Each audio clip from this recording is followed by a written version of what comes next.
சென்னை புத்தக கண்காட்சிக்கு செல்லும் வாசகர்கள் தினத்தந்தி அரங்கில் உள்ள வரலாற்று நூல்களை விரும்பி வாங்குகின்றனர். சென்னையில் பபாசி சார்பில் புத்தக கண்காட்சி தற்போது நடைபெற்று வருகிறது.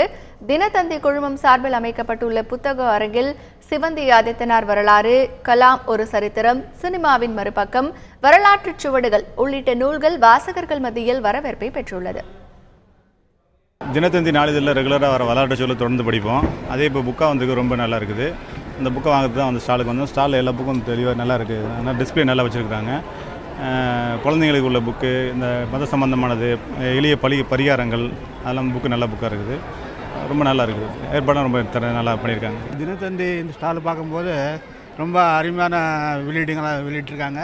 நலம் தரும் மூலிகை சமையல், எல்லா வகையான குடும்பத்துக்கு ஃபேமிலிக்கு தேவையான மெட்டீரியல்லாம் நல்லா புக்கெல்லாம் பப்ளிஷ் பண்ணியிருக்காங்க. தினத்தந்தி பேப்பரோட படிக்கும்போது நான் டெய்லி தினத்தந்தி படிக்கிறேன். நல்லா நிறைய புக்ஸு, ஜேர்னல்ஸு, நிறைய மக்களுக்கு தேவையான விஷயங்களாக சம்பந்தித்து புக் நல்லா வெளியிட்டிருக்காங்க. ரொம்ப நல்லாவும் இருக்குது. ஜல்லிக்கட்டு நடத்த கோரி தமிழகத்தின் பல்வேறு பகுதிகளில் போராட்டம் நடைபெற்று வரும் நிலையில் சென்னை புத்தக கண்காட்சியில் ஜல்லிக்கட்டு தொடர்பான புத்தகங்கள் வாசகர்கள் அதிக அளவில் வாங்கிச் செல்வதாக புத்தக விற்பனையாளர்கள் தெரிவித்துள்ளனர். 2 வருஷமா இந்த ஜல்லிக்கட்டு தடைன்றதுனால ஒரு அசாத்தியமான ஒரு விழிப்புணர்ச்சி ஏற்பட்டிருக்குது.